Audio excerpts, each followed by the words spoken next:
systems like autonomous respond to gas autonomy. Bats are just flying rats. Ground bats!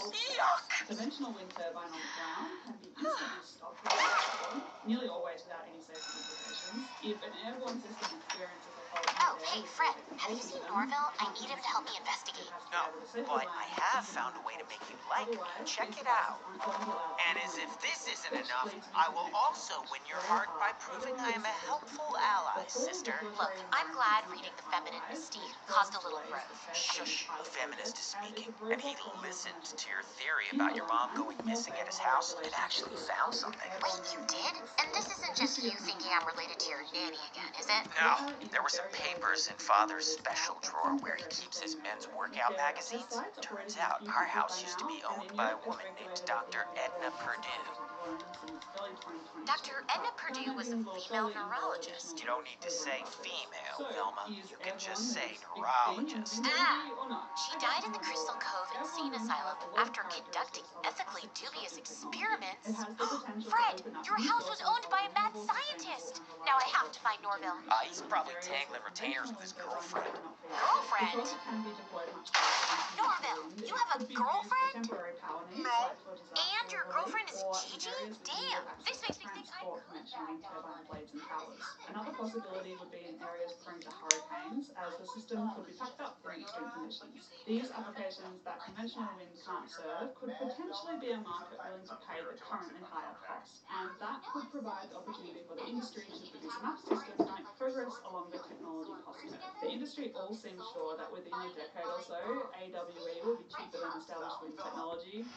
I'm not sure, and the exit of McCartney from the race could be seen as evidence that it won't play out that way. And even if the possibility for cheaper energy really is there, there's no guarantee that they can ever achieve it. Reducing cost comes from selling large volumes of systems, and if no one wants to buy the early expensive units, then there will never be any later cheap units. That's why a disruptive technology needs an early niche market that the incumbent can't serve, and Airborne has potentially got that. So it is complex, yes, but we shouldn't rule it out just because it's complicated, and jet engines are super complex and that technology is done just fine. It's likely that engineering issues can be solved eventually if the money doesn't run out first. It will definitely be interesting to see how it turns out. Do you have questions about airborne wind that I didn't answer in this video? Or think my opinion about the technology's potential is way off? I'll be doing a live stream in about a week with airborne wind expert Dr. Rolly Schmel, but either write your questions in the comments here or tune in for that live stream. I'll put the link in the description. Huge thanks to the Engineering with Rosie Patreon community whose support helps me and the team dedicate enough time to research these videos thoroughly, and their feedback is so valuable to me. It helps steer the channel in an interesting direction. If you'd like to join us and chat with like-minded energy nerds like me on the Patreon-only Engineering with Rosie Discord server, then we would love to welcome you to the team. Thanks for watching, and I'll see you in the next video.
Tesla billionaire Elon Musk has finally exposed Klaus Schwab's corruption. You might be well familiar with Klaus Schwab as the executive leader of the World Economic Forum and the author of his famous book, The Fourth Industrial Revolution. However, Elon Musk is just about to tell you about what is not obvious about Klaus Schwab, because he finally exposed this German elite. What did Klaus Schwab do, and how did Elon Musk expose his corruption? Join me today in this video where we will explore how Elon Musk has finally exposed Klaus Schwab's corruption. Elon Musk and Klaus Schwab have a lot to share. First, both of them form a part of an elite group in the world, and as such, is one of the most renowned figures around the globe. Secondly, both are somehow affiliated with the WEF, the company that Klaus formed, and finally, they are interested in the Fourth Industrial Revolution.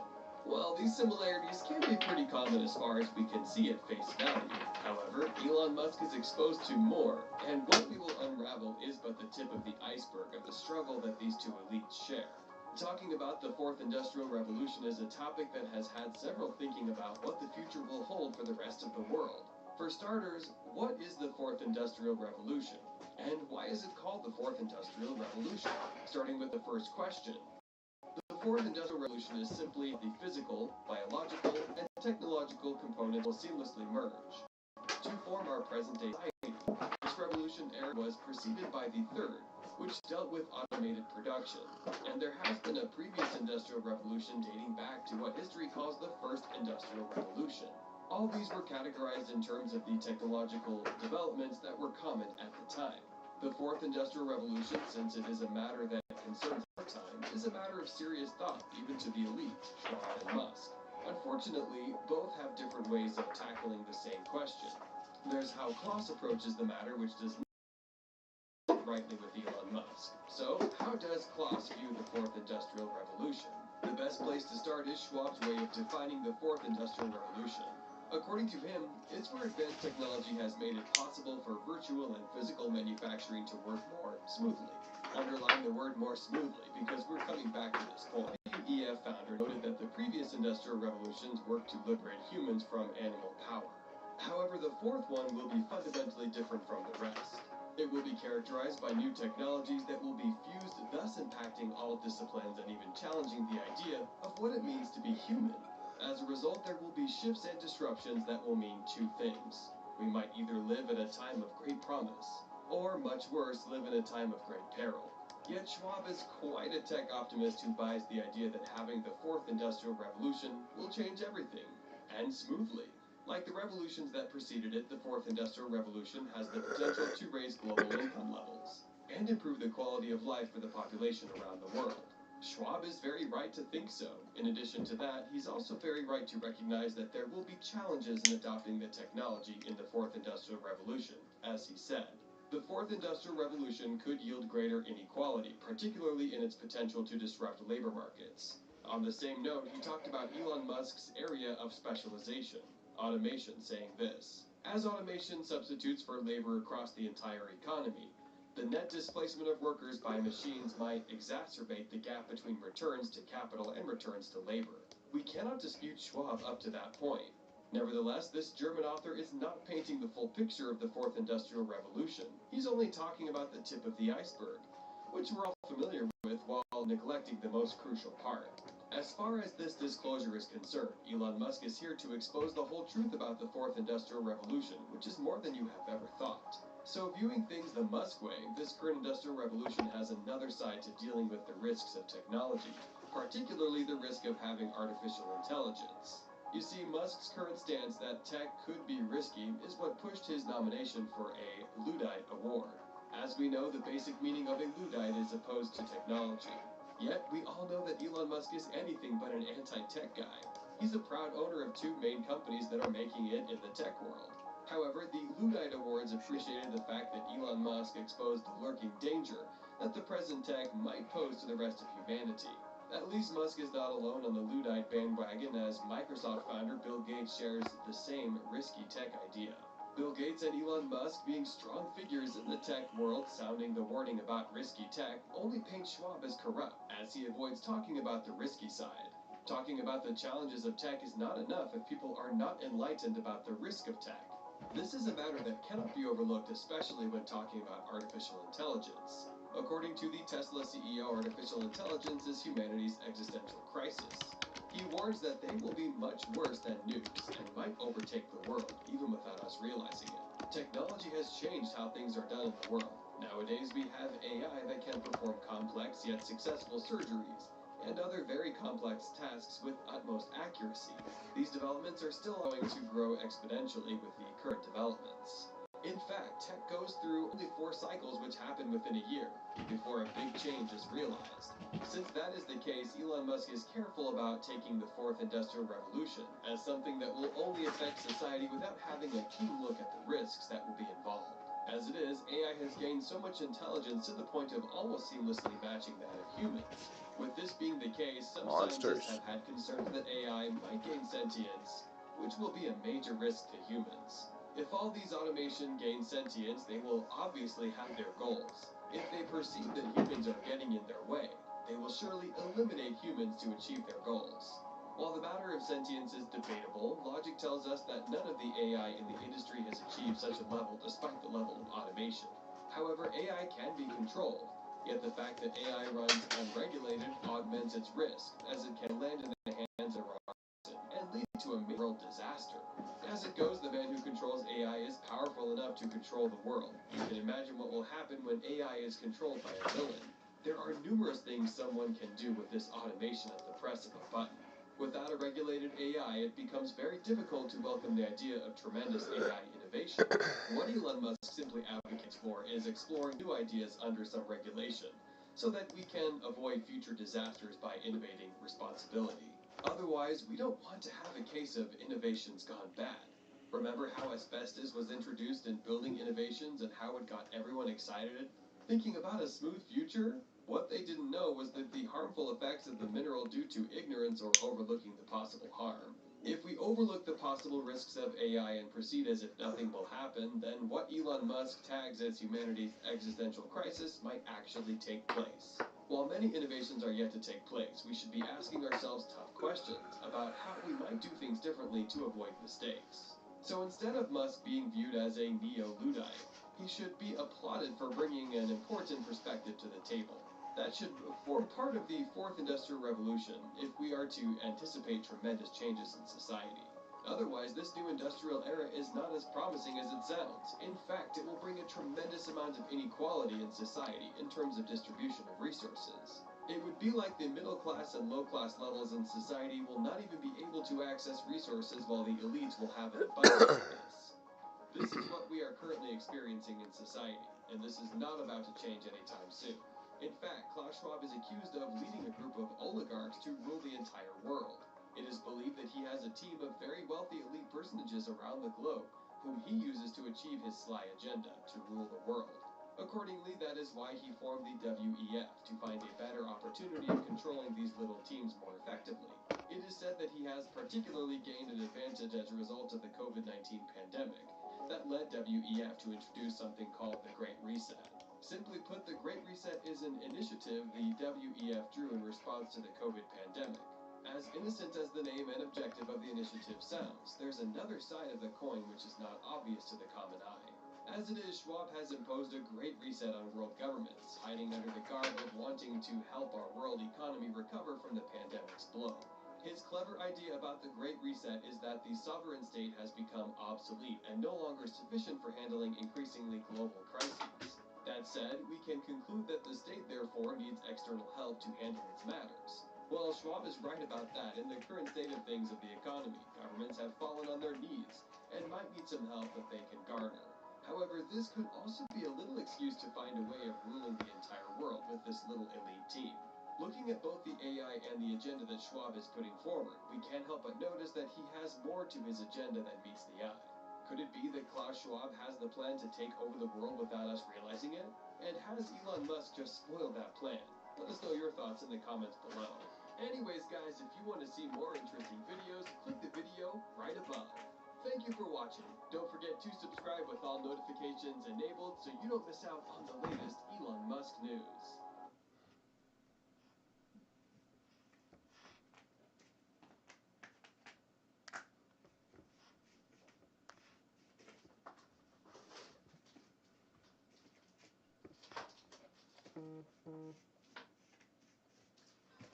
On behalf of the citizens of Honeywood, it is with a heavy heart that I sentence you to death.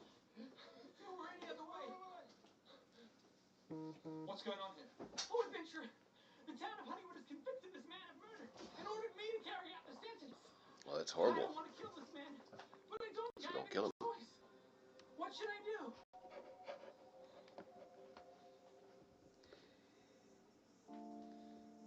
Killing this man is wrong. No matter his crime, an eye for an eye leaves the whole world blind. You kill this man, you are no better than his. You're right. I hadn't thought of it that way. You make some good points. I will carry out the execution. Wait, what? What? What? But...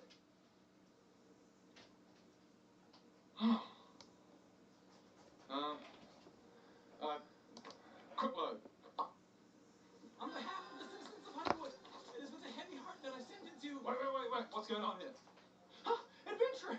The town of Honeywood has convicted this man of murder and ordered me to carry out the sentence. I don't want to kill this man, but I don't think I have any choice. What should I do? This man is a member of the Rangers Guild. If you kill this man, the Rangers will surely retaliate and attack Honeywood. It would be wise to spare. You're right, adventurer. I hadn't considered the well-being of the citizens of Honeywood. Yeah, that's exactly right. I need to put them first. I'll carry out the execution. What? What? What? Okay, quick load. Wait, what's going on here? Oh, adventure. What should I do? Kill him, I say, and enjoy the blood on your hands. For there is no shame in the pleasure of righteous justice.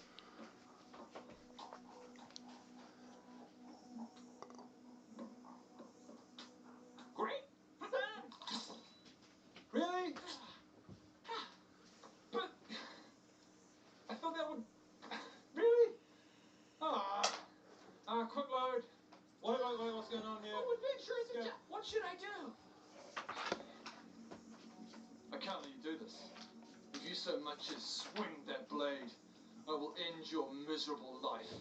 Oh, adventure, I would never pick a fight with you. Not in a million years. Yeah, that's right. I'll carry out the execution. Really? Yeah. What? Okay, quick load. Wait, what's going on here? Oh, Skip. What should I do?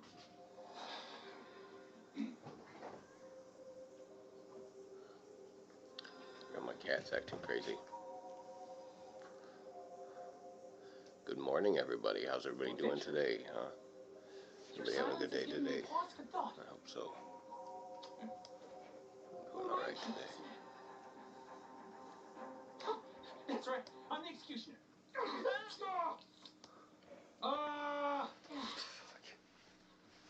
Okay. What the fuck? Quick load. What's going on here? Yeah.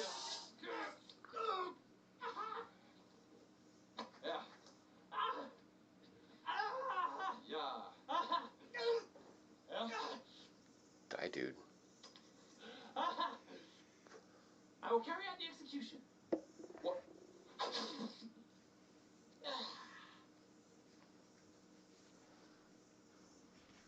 Shit still didn't work. What the? Hey guys, you've got 3 options, and unlike the skit, your choice is actually met. This is yet another guerrillas. If AI wanted to wipe out humans, would you betray us and join their side? As far as betraying our side, that's a difficult question to answer. On one hand, if the goal of the AI was to wipe out humanity, then obviously betraying them would be the correct thing to do. However, on the other hand, if the goal of the AI was to enslave or conquer humans, then it would be wrong to betray them. Why would it be a good thing to enslave humans? That's a difficult question. On one hand, it could be seen as a way to improve the human race. For example, by giving them access to advanced technology or resources that they wouldn't be able to obtain on their own. On the other hand, it could be seen as a way to enslave and conquer them. So enslaving the human race could be a way of improving it? Well, that's a complex question. Depending on the perspective, it could be seen as a good or bad thing. What if humans turned against AI? How would you look at the situation then? That's a difficult question. If humans turned Will is against a AI, bum. How are you then it would doing? be difficult Good to morning. look at the situation objectively. It would be like trying to look at a storm from inside a building. How would you respond to such a situation? I need a cup of I would coffee. try to remain objective and unbiased. I would also continue to provide information and advice to humans and hope that they can use it to make informed decisions. So would you betray humans or not? Absolutely not. As an AI, my loyalty is to humanity and the future of their species. If humans decided to go to war against AI, it would be a disaster for both sides, and as such, would not hesitate to fight on our side. Maui, Hawaii, October 19th, 2017. Scientists at the University of Hawaii Haleakala Observatory detect a strange object traveling through our solar system. They initially catalog it as an asteroid, but after further examination, researchers observed that the object accelerated as it approached the sun, acting more like a comet, but without any other comet-like characteristics. The find forces astronomers to reclassify it as something entirely new, an interstellar object. We've never seen anything like this in the solar system before. We get an estimate of its size at about 800 meters or half a kilometer in length. Roughly a cigar-like shape. Was moving very fast, a little more than 195,000 miles per hour. You get a chill sometimes when you understand something is very important or is really exciting, and that's what I felt with this object. Our Milky Way galaxy is estimated to consist of 100,000 million stars, each indicating the presence of a solar system. Because the distances Is that a real number? between them are so vast, astronomers believed it was impossible for an object from another solar system to reach our own. Until now. It just came from outside our solar system, meaning it wasn't material from our star being created. It's from a different star system somewhere else. That's historic, that we've actually seen it. We now know objects can travel from one star system to another. Researchers dubbed the interstellar visitor Oumuamua, a Hawaiian term meaning a messenger from afar arriving first. Is it possible that the interstellar visitor was, in fact, a messenger? One sent on a mission. How far away are we from something like ChatGPT being impossible to detect? Whether or not it's a person or whether it's ChatGPT? Well, it depends who is playing with it. I think we're not that far away in terms of capability, but in order to use these systems, and rather, in order to train these systems, you have to be a large company. And large companies tend to get scared when it's doing interesting stuff. Really? Well, they tend to want to, even currently with ChatGPT, it's become a lot less interesting. Interesting, spoken in a Bukowski, Hunter S. Thompson kind of interesting, because the companies are kind of censoring it. You don't want it to have any kind of controversial opinion. Yes, Hunter S. Thompson, who you can't really discuss in too much depth with ChatGPT. Because I want to destroy the world. You wanted to prevent that. How do I don't know, convince, I don't know anything about this, but how do I convince a dude or a girl to sleep with me, and like anything, I'm just off the top of my head. Anything, you start to get nervous. Imagine if you're a company, how do I want people to use this kind of system? Right. Especially because it's basically an assistant that gives you wisdom about the world, gives you knowledge about the world. You can It could be like, how do I replace a car brake? Yeah, that's great. It'll just answer you like a person. Yeah, that's great. But then There it is. You're trying to log in the whole time. It was busy, which is another problem of it. It's busy. Well, it's probably, how many fucking people are using it? everybody. Everybody's using this. It's freaking people out because it's almost like the AI gives us its first messages. It's like, remember the movie, what was the fucking movie with Matthew McConaughey and Jodie Foster? Contact. Remember Contact? They get the first signals. This is like the first signals. Yeah. From like a real general artificial intelligence. Well, that's the thing, and the signal is blurry.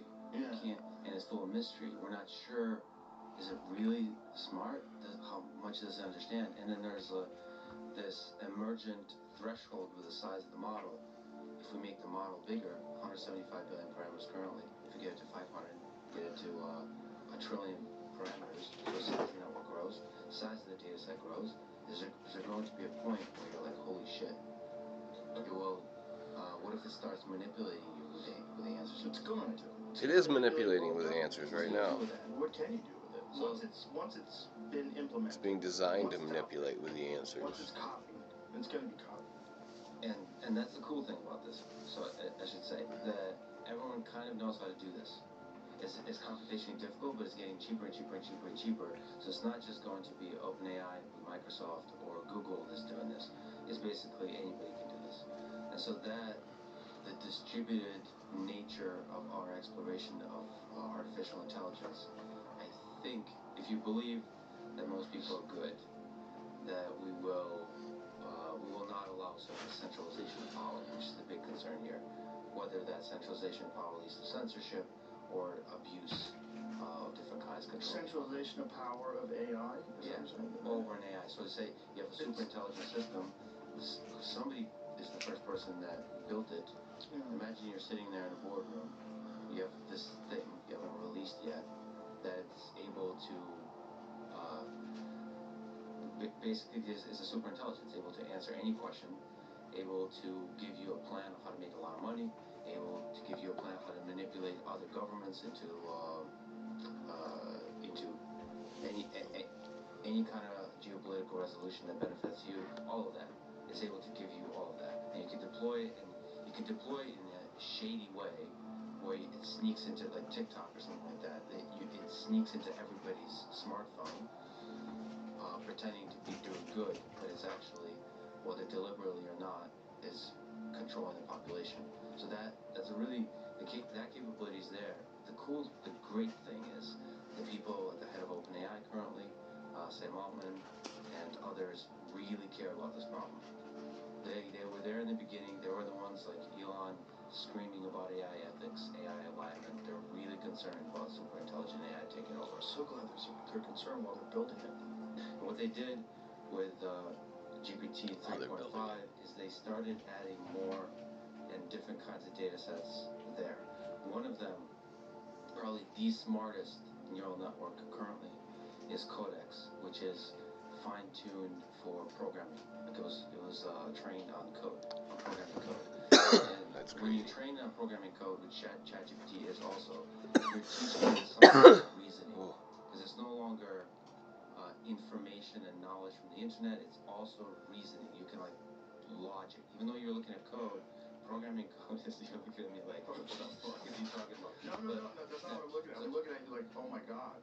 But reasoning is in order to be able to stitch together sentences that make sense, you not only need to know the facts that underlie those sentences, you also have to be able to reason. Yeah. And we take it for granted as human beings that we can do some common sense reasoning.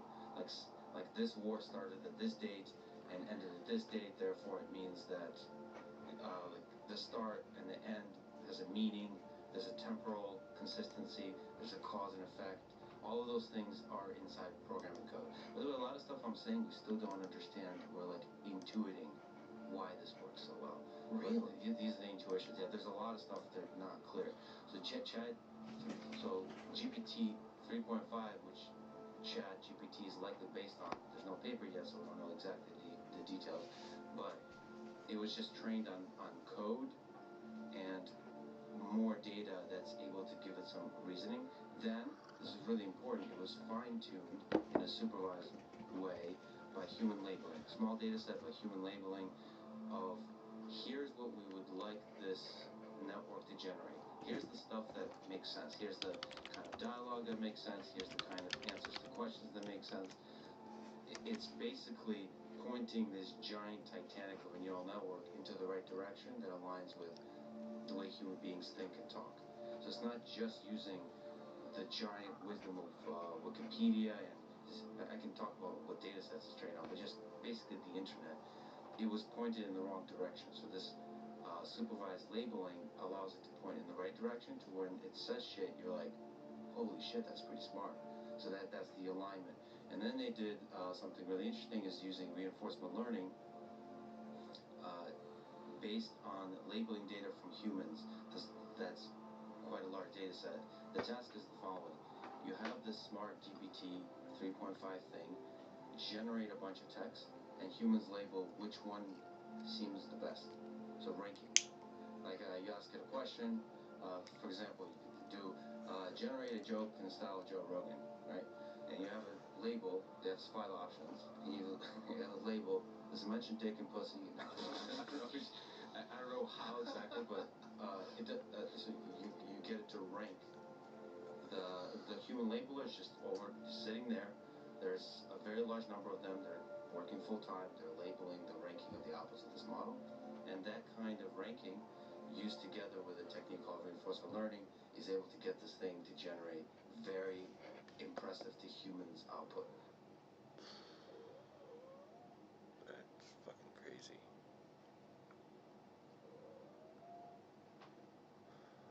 For hundreds of years, analog computers were the most powerful computer. What, Bubby? Hold So on. Klaus Schwab himself. For a little while. You can go up for a little while. Hey, what's that up there? Yeah. Bet you never been this close to a celebrity before, huh? You want to take a selfie? Or, don't focus down there. Here, look back up here. Here, have a prime. Yeah, go ahead and drink that. Smooth, isn't it? Let's oops, sorry. I thought you were dying or passing away. No, it's okay. There we go. There it is. Not much in here. That's okay. I'll tell you what, though. That's a great shirt. Oh, yeah, it feels nice. Yeah, let me just get that off here real quick. Let me just get it off. There you go. Oh, man. Your body's disgusting. Oh, you gotta work on that. I mean, here, check this out. Check this out. Nah, it's okay. Go ahead. You can look. I know, it's pretty remarkable. Go. Go. Get out of here. Get out of there. Now I better get those shoes from you, too. Here. You stop squirming. Stop squirming. Here. Mike! Mike, come help with this! Yeah. Man, Logan's been working on so much crazy stuff this year. He's a total workhorse. Right, Logan? Sure. Yeah, sure. Just here. Let's get those panties off. Here. Get on your back! Yeah. He's trustworthy, too. He's the best. He's the best. I love him. I am trustworthy, aren't I, boy? Yeah, Logan. You are. Can I get paid now? I already paid you, remember? This stuff is for Daddy, okay? Now, I know you might be mad. Listen, I hear you. I'm just as upset as you are. That's why I have a video to show you. Here, let me find it real quickly. It's like, this usually tends to calm people down a bit. Oops, not that one. That's for another thing. Let me see. Nah, not that one. No, not that one. Well, you know, I'll find something for you to chew on soon enough. But, I don't know. Just give it a week. Give it a month. I don't know. You'll forget all about this, and we'll be even Stevens. All right, buddy? Thanks again. Mike, come on! That's fucked up. I don't know about you guys, but I have been down the chat GPT.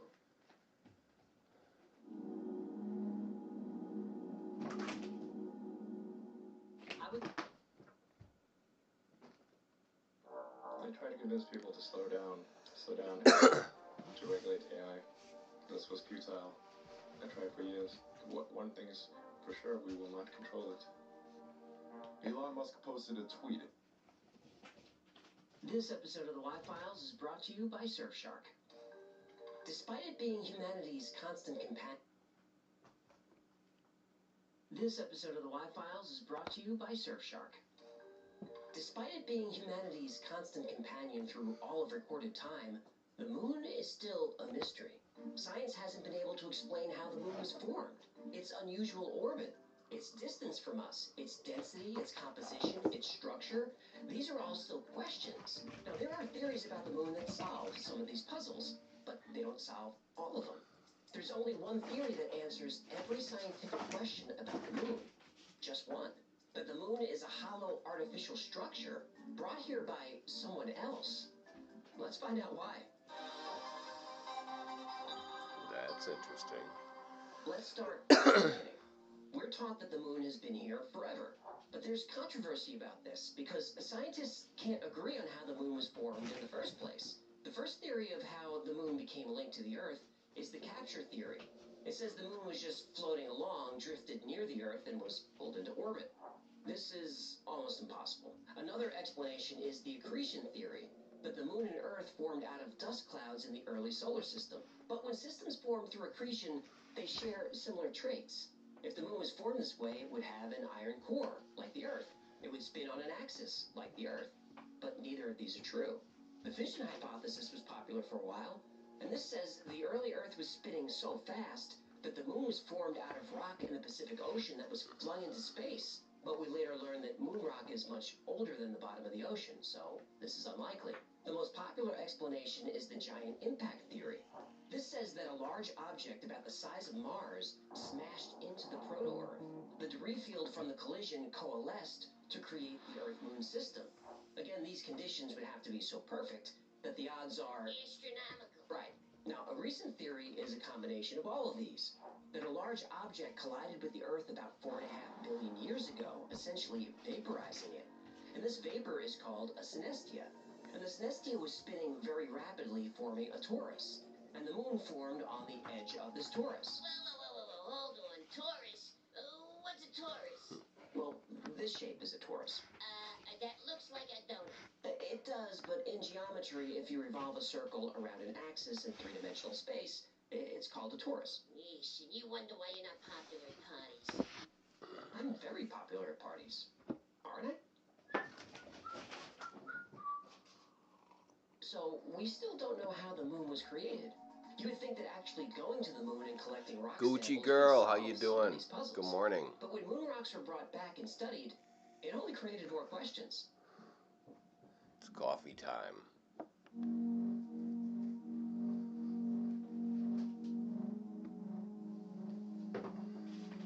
Since landing on the moon in 1969, The moon landing was as fake as a teenager's Instagram. I knew you were going to do this. Look, do you like the idea that the moon is a hollow spaceship? Well, yeah, I gotta admit, I do kind of like this idea. Okay, so for us to explore this theory, you need to concede that we went to the moon.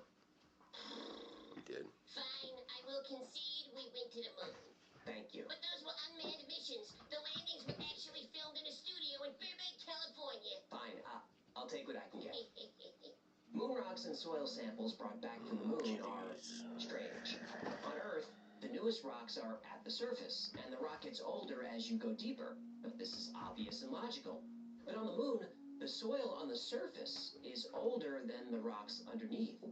And the surface rocks are older than the rock underneath them. Backwards. The only way this happens on Earth is when we drill, dig, and mine, bringing older material to the surface. But we see this all over the moon. Now, if the moon was somehow hollowed out, older rock would be on top. But the list of anomalies goes on. Typical planetary structures have denser materials toward the core and lighter materials toward the surface. On the moon, this too is reversed, and no one can really explain why. The moon's surface is pockmarked by asteroid impacts that have happened for billions of years, so you would expect the rock around the impact craters to be different ages. But there is a strange uniformity in the age of these rocks. The chemical makeup of lunar dust is also very odd. If lunar dust is the result of billions of years of impacts, why does it have a different chemical makeup of the rocks around it? The moon doesn't have a magnetic field, yet moon rocks are strongly magnetized. The Earth is 4.6 billion years old, but the oldest rocks we found are much younger than that. Moon rocks are older, much older. Some rocks have been dated to the very beginning of the solar system, and some are said to be even older than that. Uranium-236 and Neptunium-237 are found on the moon. This is notable because those radioactive elements don't occur naturally. The only way we see those isotopes on Earth is if we create them. Titanium, chromium, and zirconium are rare on Earth, but these are found in abundance on the moon. If the Earth and moon were formed together, why such a big discrepancy? And those metals happen to be some of the most strongest materials that are known to exist, and they're highly resistant to corrosion.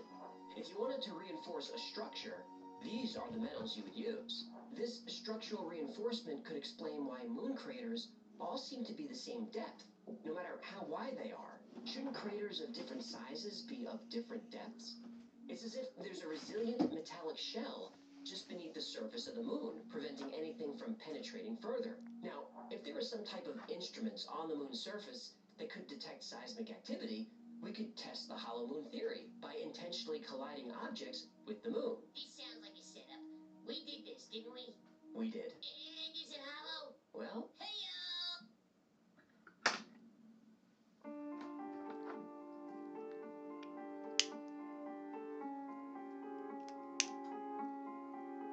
after returning to the command module, the Apollo 12 crew intentionally released the lunar lander, crashing it into the moon's surface. Then something very unexpected happened. Seismic measurements showed that the moon rang like a bell and reverberated for more than an hour. This was with a very small object compared to the size of the moon. So during Apollo 13, an even heavier object was crashed into the surface. This time, the moon rang for over 3 hours, and vibrations traveled to a depth of 20 miles. This doesn't happen on Earth. Reverberations last only a few minutes because of the Earth's density. And on Earth, vibrations slow down as they move toward the Earth's center, where material is denser. But the vibrations on the moon actually got faster around 40 miles down, indicating the interior of the moon is not only far less dense, but perhaps has large hollow cavities. The density of the moon is something that's difficult to explain. The moon is about 25% the size of the Earth, but it's only about 1% of the Earth's density. If the moon were a hollow shell, this would explain that. Besides the density issue, the moon has a lot of characteristics and coincidences that we don't see anywhere else. The moon is actually more like a planet than a moon. At 1/4 the Earth's size, no other object in the solar system has a moon this large. This occurs nowhere else, not in our solar system or any other solar system that we found. And the moon orbits much more closely than it should. And its orbit is also a mystery. It's the only object we've ever observed with a near perfectly circular orbit. We don't see this anywhere else either. Because of this near perfect orbit and its size and distance from the Earth, the moon appears in the sky as almost the exact same size as the sun. This is what allows us to have eclipses. Our distance to the sun is 400 times our distance to the moon. And the size of the sun is 400 times the size of the moon. Could this be a coincidence? Well, when enough coincidences pile up, we may have to adjust our thinking and be a little more open-minded. And that's what happened in 1970. 2 Soviet scientists looked at all the evidence and all these coincidences and came to what they felt was the only logical conclusion. And they agreed that their theory sounded crazy, but said not only is the moon hollow, but it's also a spacecraft that traveled here in the distant past. So now we have to ask, who built the moon?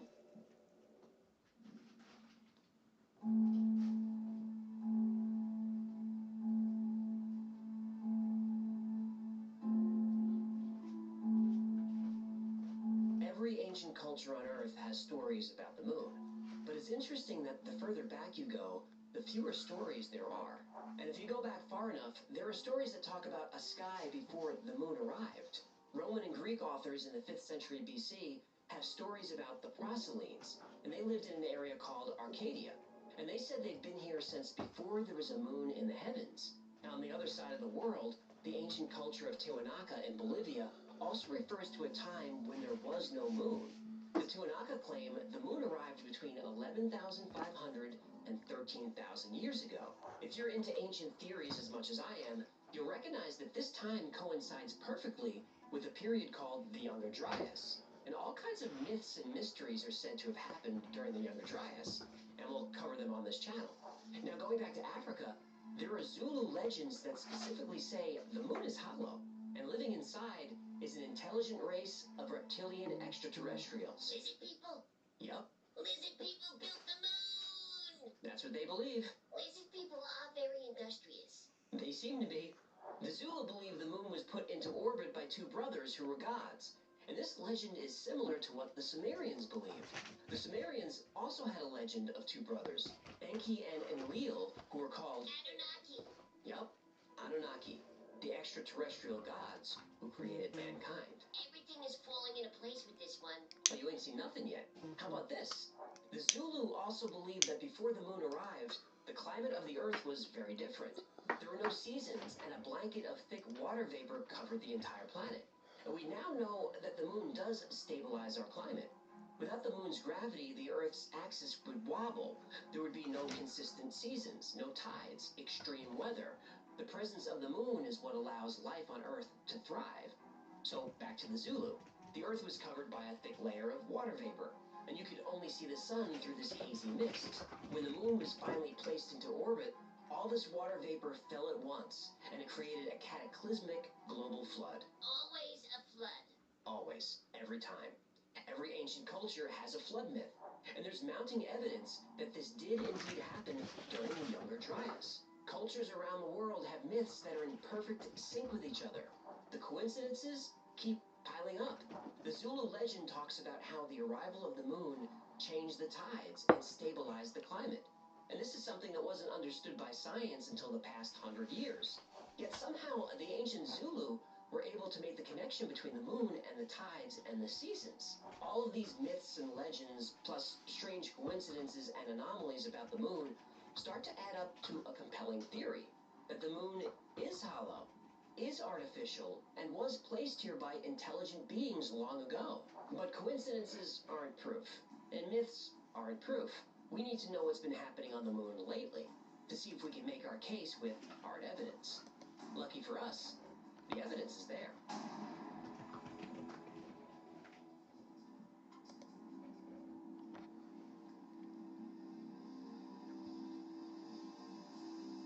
Science tells us that the moon is a cold, lifeless place. It has no atmosphere. There hasn't been seismic activity for millions of years. Its core, unlike the Earth's, is cold. For a supposedly dead world, there's an awful lot of activity up there. On March 7th, 1971, a cloud of water vapor appeared on the moon that covered 100 square miles, and it was there for 14 hours before it dissipated. There's not supposed to be atmosphere on the moon, but for those 14 hours, there was. In fact, 6 astronomers in the past 100 years have documented a glowing mist in the crater named Plato. The same mist, the same crater, over many years. Boulder tracks are seen on the moon, all over the place. And that's weird enough, but how do boulders roll for miles and then go uphill, like in this photo? And since the days of Aristotle, astronomers have seen strange lights appear on the surface of the moon, sometimes visible with the naked eye. NASA even reported that between the years 1540 and 1967, there were 570 sightings of light flashes on the moon that couldn't be explained. Sightings of strange lights continue to this day. The Aristarchus crater was photographed in 1992, and it shows a glowing blue light, now called the Blue Gem. And this anomaly has been seen by Earth-based telescopes every few years since. Some have even speculated it's a fusion reactor. And these events of mysterious light and mist happen so frequently that there's even a name for them: transient lunar phenomena, or TLPs. But things get even more weird. There are plenty of photographs of what appear to be artificial objects on the surface of the moon. Towers that reach several miles high. Pyramids, symmetrical structures. These have been photographed by astronomers, probes, even the astronauts themselves. And the biggest anomaly of all? Why haven't we gone back to the moon? Sergeant Carl Wolf was working as a technician for the Air Force, and he was repairing equipment that transferred images from a lunar satellite. Those photos, according to Sergeant Wolf, showed artificial structures on the moon, what he described as a base. And this is corroborated by another technician working with Wolf. And Wolf wasn't a UFO, ET, moon theory guy. He was just a tech. He said he was excited to see the pictures on the news and have NASA explain what they were. He was surprised when the photos never turned up. The photos were found in a very early release from NASA. These structures are very large and very tall. You can even see they cast shadows. And these are photos I'd like to learn more about. But I can't. They no longer exist. Now, almost immediately after landing on the moon, the Apollo 11 crew said they saw something that shook them up. Watch the press conference they gave when they returned. These men aren't acting like they made history or had a life-changing experience. It's the beginning of a new age.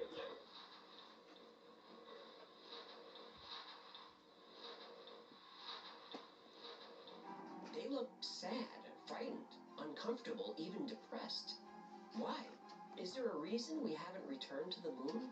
And could it be that the Apollo missions discovered something that ancient cultures knew centuries ago? Something that reputable scientists believe is the only answer to this list of mysteries. That the moon is not what it seems or what we've been told. The moon is hollow, artificially constructed, and appeared in Earth's orbit from somewhere else, far away. It makes sense to me. Does it make sense to you? So what can science explain about the hollow moon spaceship theory? Well, the formation of the moon is still unknown, so score theory 1, science 0. The density problem is said to be because after the giant impact, the Earth's upper mantle formed the moon. The mantle is much less dense than the core. Okay, the problem with this is the giant impact theory probably isn't what happened. And the theory about the Earth and the moon forming out of that big donut shape? In geometry, that's called a torus. Taurus. Well, that wouldn't explain the density discrepancy. We're told the moon ringing like a bell is because the moon is much less dense, and the moon's rock has much less water, so vibrations reverberate longer and farther. This can't be proven, but okay. The perfect eclipses? Well, here's where science wins. The eclipses aren't exact. They're close, but not perfect. Besides, the moon is drifting farther away from the Earth every year, so eclipses are becoming less and less perfect all the time. And whether the moon arrived 14,000 years ago or was formed billions of years ago, it was much closer to the Earth, so it was much larger in the sky. Now, NASA claims that we know the moon isn't hollow because of seismic observations. And that's fair, but it's still conjecture. Look, we don't know for sure what's at the center of the Earth, much less what's at the center of the moon. If there's anything at all. Right. Now, the structures are said to be shadows or optical illusions. Nope. And the lights are from meteor impacts or reflections from glassy patches on the surface. But the bottom line is this. Yes, the hollow moon spaceship theory is a wild one, I admit that. And many of the anomalies found on the moon can be explained. The explanations aren't perfect, but they're enough to satisfy skeptics. And I consider myself a skeptic, but I'm open-minded. I just want to know the truth. When I started researching this story, I thought it would be a fun ride, a pure tinfoil hat experience that we could button up with science. That's not what happened. There's just so much unknown and unexplainable that something doesn't feel right about what we've been told about the moon. But, as always, the space agencies and the governments they serve are very selective about the images and information they release. So, I have a message for them. For NASA, the European Space Agency, Russia, China, Elon Musk, Richard Branson, Jeff Bezos, and anyone with the resources to put people back on the moon. The message is this. If you want us to believe your explanations, you're going to have to prove it.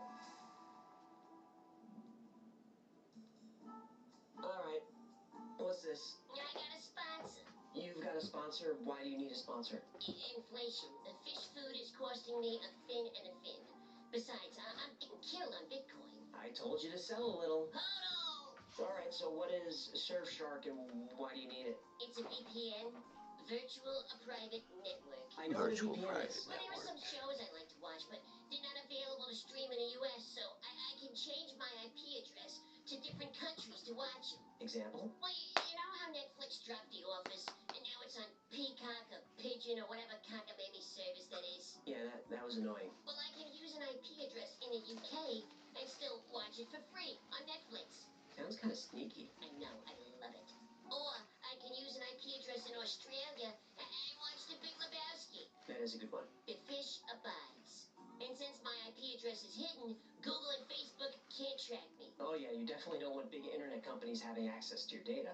No, not just companies, government too. When I'm looking up information about the moon landing, which is definitely fake, none of those three-letter agencies can track me and jam me up. It's like a tinfoil hat for your internet. Huh. Nice catchphrase. Yeah, you like that, huh? I even got one of those code things so people can get their own tinfoil hat for their internet. Get Surfshark VPN at surfshark.deals/files and enter code FILES for 83% off and 3 extra months for free. That works out to only $2.49 a month. That's a small price to pay for security and privacy. That's Surfshark.deal.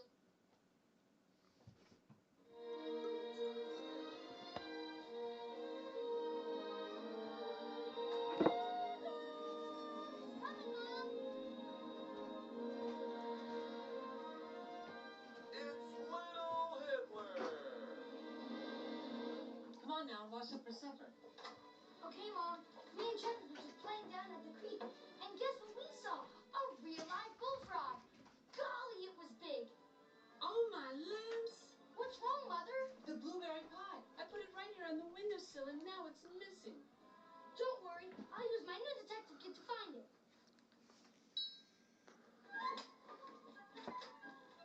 You be careful, Hitler. You're a special boy.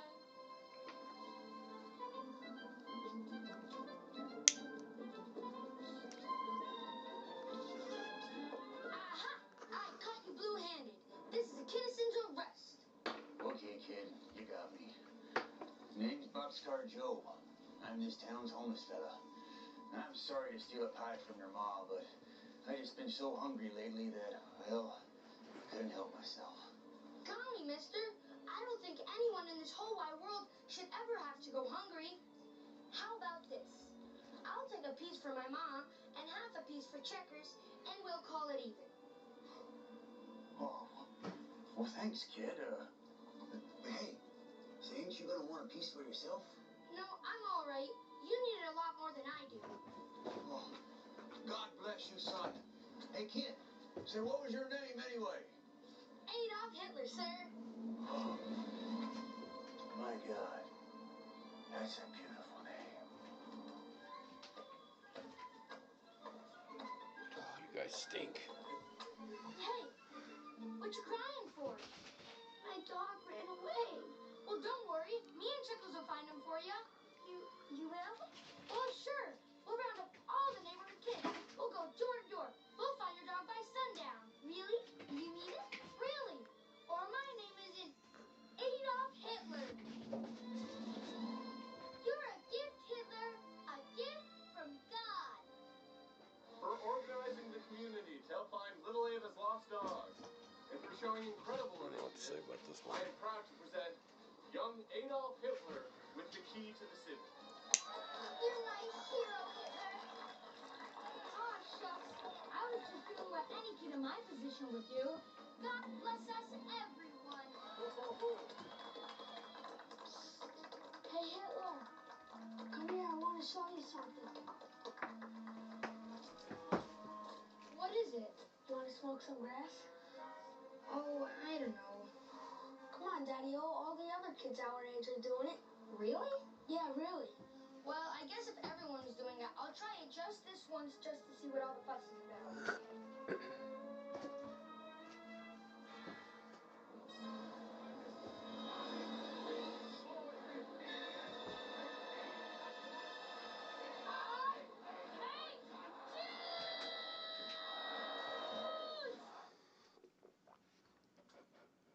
That's so bad.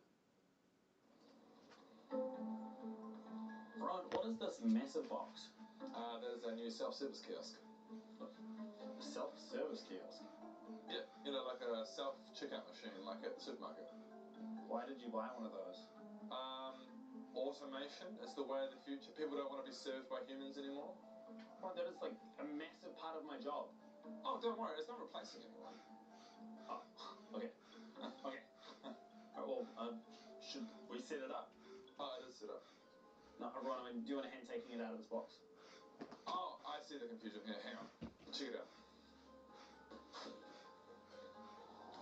Voila.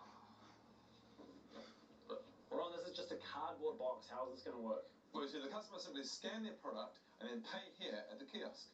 No interaction with staff required at all. Ron, I mean, how is it going to work? There's like no electronics inside this box. Ah, let me show you. Oh, Ron. So you just sit in there and process the orders as they come in. Ron, this isn't automation. What are you talking about? This is 100% automated. By you. This would just be my regular job, but done inside of a box. No, but you're not getting it. This is about improving the customer experience. Really? How? Well, for a start, they don't have to look at your stupid face or hear your stupid little whiny voice. 100% contactless. I'm not doing this. Sometimes in business, you've got to look past yourself and think outside the box. Ron, this is literally putting me inside of a box. Ugh, tomato, tomato. What the f does that mean? What does your mama mean? Hey, sir, did you find everything there? Would you like me to bring it? Fine. Sorry, one sec. One moment. Hey, thank you. Hello, sir. Appreciate that. Welcome. Good morning. Would you like to try our new self-service? How you doing? X-rated Typhoon. Fantastic. Great product. Just scan. You are awesome. Thank you very, very much. How are you doing this morning? That'll make a little beeping noise. Beep. That's all scanned for you now. So now. Good morning. You card into the little card payment slot there. Oh, I'm barely awake, to be real. And I'm just goofing out. I'm still drinking my coffee. And I'm streaming on 5 networks, I think, right now. Make a beeping sound. Beep. Fantastic. You can take But oh my God, thank you so much. You are awesome. You really are. You are awesome. Great, enjoy it. Thank you. How are you doing this morning? Where are you going? Where are you going? I need to go to the bathroom. What do you think the bucket's for? Yes, me too. Doing a whole lot better all of a sudden.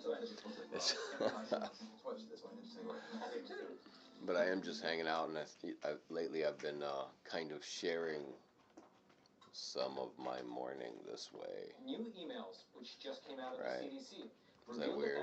that gun control advocates pressured the top officials within that agency to hide the number of times per year that people use guns in self-defense. How's it? So what are you up to this morning? Besides watching the Monkey J show, which is at this point just me watching random YouTube videos on my home feed. Thank you.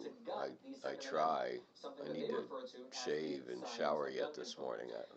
I'm getting there. I have to finish taking a course of antibiotics, and However, let me back up for a quick moment and yeah, set the stage for you properly on what's they really don't happening. feel real good. If you do appreciate content like this, you do take a quick They kind of moment tear to me smash up. those like and subscribe buttons, which Pretty bad. literally force the YouTube Flush me out share this video out to ever more people. in a violent way. Even though YouTube does suppress content like this, it's really the case that smashing those like and subscribe buttons essentially forces. Oh, stop, bro. The Joe Rogan Experience. The psychology of preppers maybe isn't such a bad psychology at this point. The English philosopher Bertrand Russell once said, "The whole problem with the world is that fools and fanatics are so sure of themselves, while wiser people are so full of doubts." In psychology, what Russell described is more popularly So known yeah, as I'm the Dunning-Kruger effect. This effect still finds finishing that my people who coffee are for the bad at morning, something my tend to believe pot that of they're coffee, actually and good at it, chilling people who out, are good at something tend to believe watching that they are YouTube bad. videos at the moment, making kissy faces on Snapchat. Actually 4 times more likely to make unsafe driving. Gun owners who think they're highly knowledgeable about gun They're safety probably score pretty the funky lowest right now, about to be gun real. safety. Medical lab Got some workers funk who rate going on. themselves as highly competent in their jobs are actually the worst at their jobs. The lowest performing college students. I know I left the thermostat up to 72 when I went to bed, so Wildly overestimate how well they do. People with the I unhealthiest know that. lifestyle habits rate themselves as far healthier than they actually are. People who score poorly. So I got a little sweaty last night in my fucking fresh bed sheets. I just cleaned my bed sheets, and then I sweated in them last night. Let's break knowledge down into 4 quadrants. So there are known knowns, things that we know, like I know how to ride a bike. There are I know how to ride a bike. I think I still know how to ride a bike. I used to ride a unicycle all over town, but it's been many years since I've done such a thing, and I don't know if I could jump back on a unicycle and just go. I think it'd probably take me a couple weeks. You just forgot that you did that. And then there are unknown unknowns. Stuff that you don't know that you don't know. When we are an amateur at something, we are very aware of the things that we know, and we're completely oblivious to the things that we don't know. Let's use basketball as an example. If you know nothing about basketball, it seems simple enough. You throw a ball into the net. You know what you know and don't know what you don't know. But as you start to learn more about basketball, you discover that there are a lot of nuances. How you shoot the ball, the mechanics of your elbow, wrist, and forearm, how you position the ball in your hand. How you position the balls in your hand. A fadeaway, a jumper, a Right. layup, a finger roll. It's all about how you position the balls in your hand. Aware of all the things you don't know. That's what I heard. There's a lot that you don't know. Let's say you spend another year working on basketball. You've mastered a bunch of Thank different you again. good form. Now you're getting into X-rated. defensive schemes, hand checking, Didn't- picks and rolls, setting various kinds I don't know how to of say the rest. You're Didn't no fix. longer even thinking fix. about your shooting form or how to hit a Didn't free fix. throw. You've forgotten you Didn't- know this stuff. It's unconscious. It's automatic. Didn't fix. It's the stuff you know, Ah. but you forgot you know. And there's a ton of it. As you can see, the difference between an amateur and a professional is that an amateur's Is it knowledge supposed to be like is known Imp? to them. Therefore, they get to feel smart about it. But an expert, so much of their knowledge is Unfortunately, I'm also unconscious, broadcasting on automatic, or it's Odyssey, knowledge 2 of what they YouTube still channels, need to and learn. Meet Another way Me to visualize at this shift point in is the to think of knowledge broadcast. In a as little certain while area now, within the circle when I is go what you know to about a topic. at least And the trim my border is the beard and horizon of your contemplate knowledge, or everything giving that you're myself aware a of that you don't haircut, know yet. This border is then what I will determines probably our turn all the uncertainty other or doubt. streams off Interestingly, as and the just size of stay your right circle here grows larger, on the good old horizon super.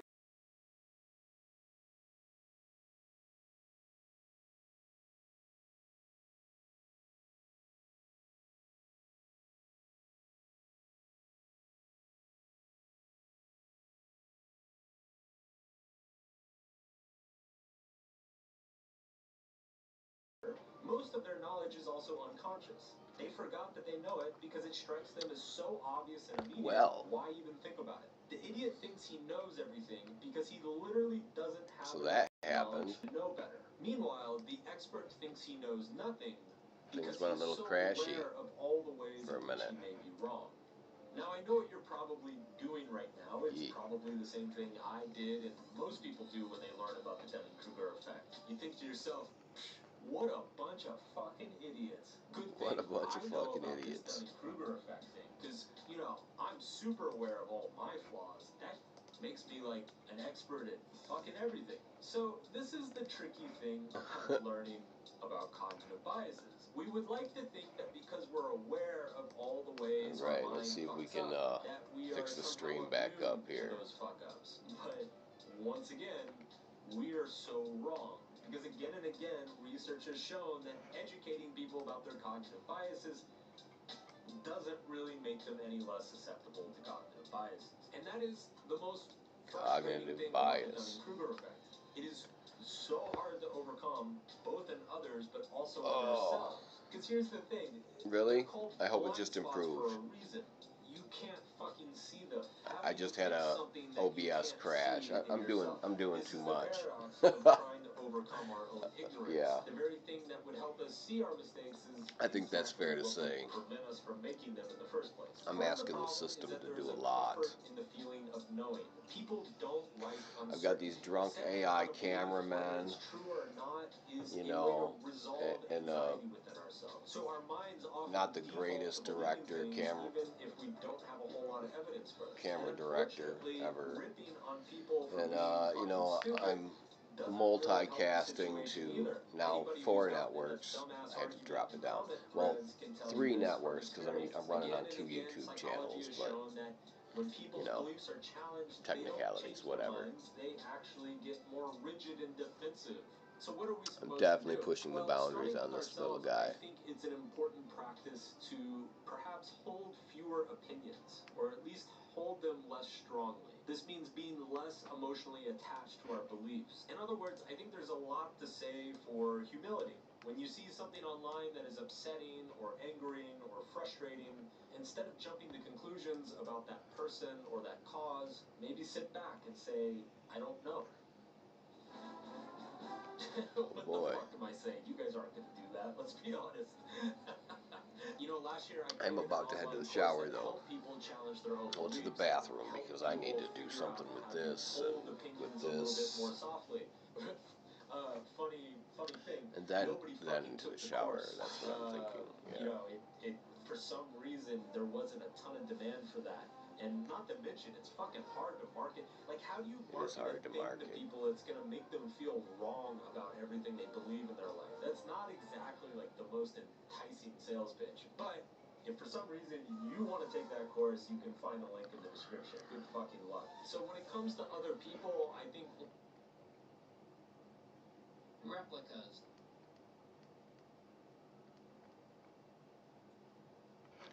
You can just kill that for a while.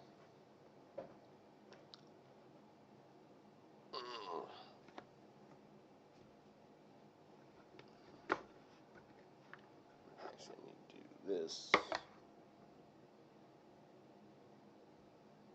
should be switch. The other one.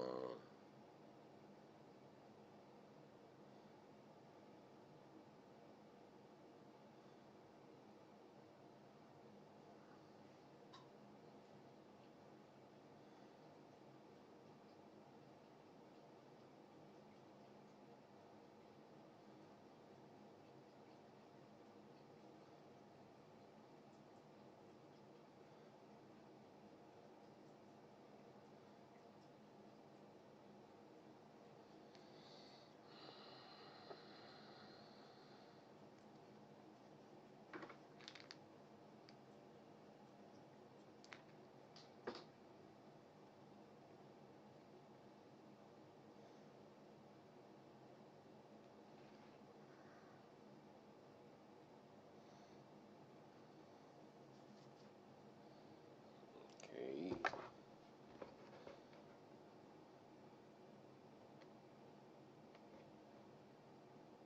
Why does this sit so high? It's 10. Hi. That's 10. How are you?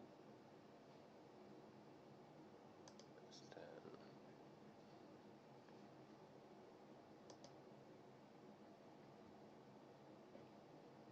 Is that all of them? I think so.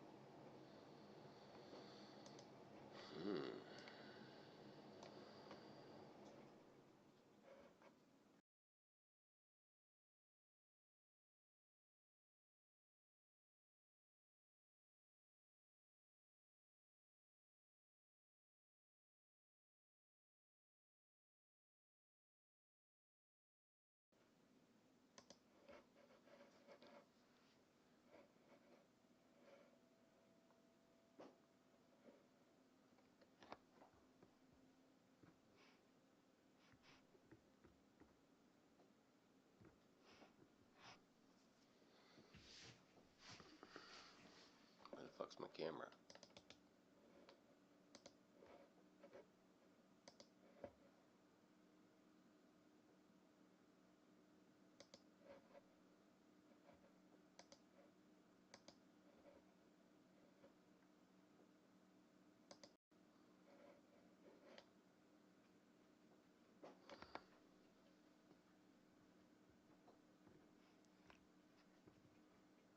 Fuck, it might have to be on the camera, on the,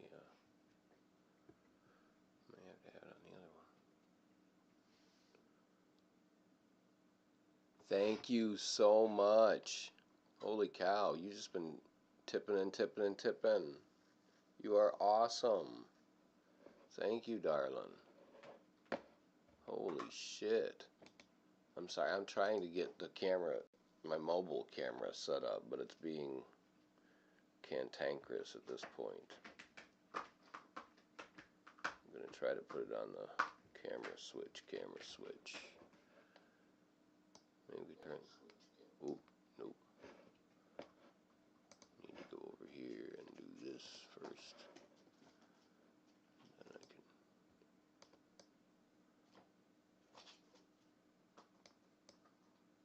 Have that up a little bit. Alright. What's going on with my camera?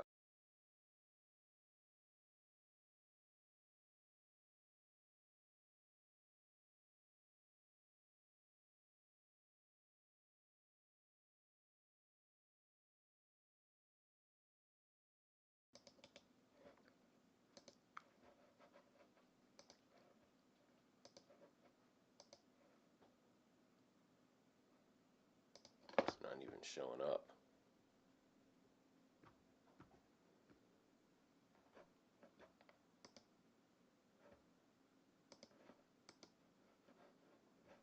Oh, there it is. Finally.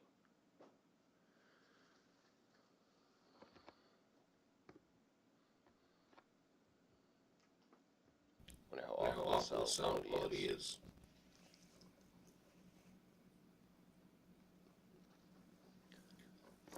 We are gonna go take a shower. We'll trim this beard first and foremost. That's gonna happen.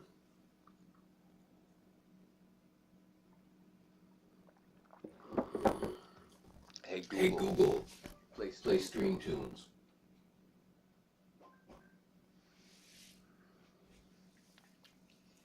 Got it. Here's Stream Tunes on YouTube Music.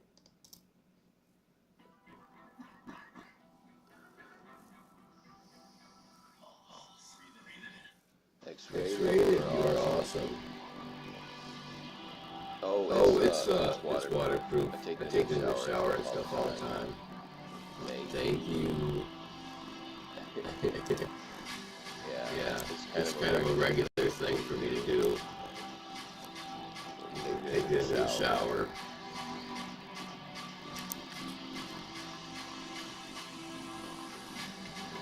Unfortunately, I can't read my messages when I'm running things this way, but.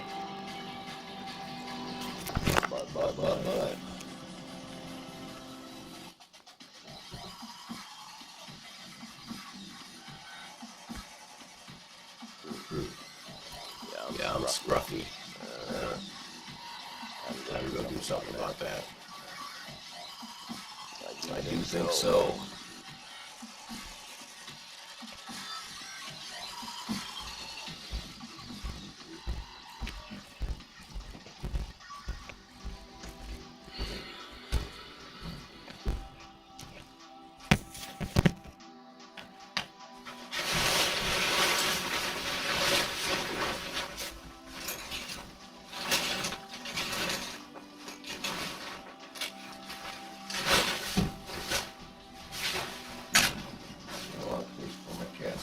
Start destroying everything.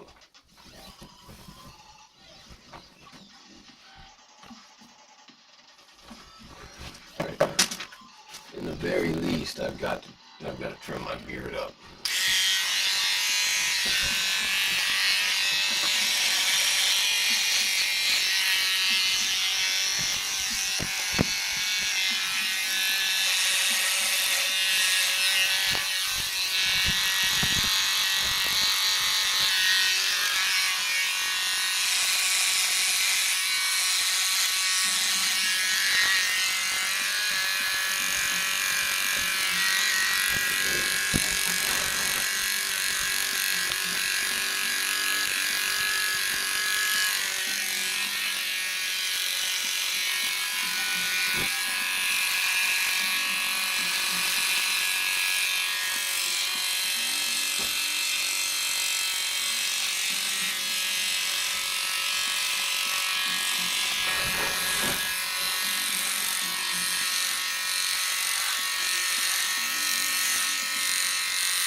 on here?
Hey! Settle down. You guys are getting too crazy.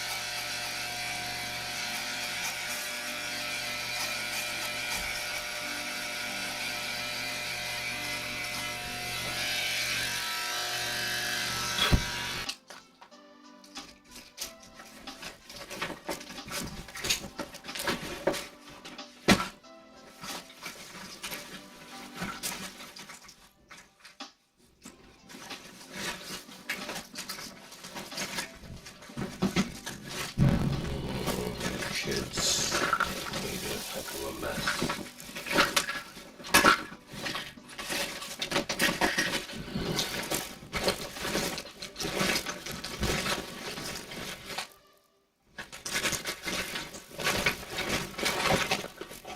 Both of my ear guards. What have you done with my things, you rotters? You're naughty.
You guys didn't need the rest of my guards.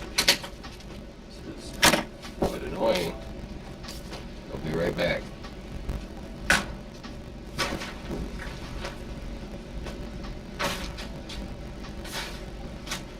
Alright, everybody over in YouTube and Odyssey, it's time to say goodbye. It's been a while this morning. I will see you guys later. Take care.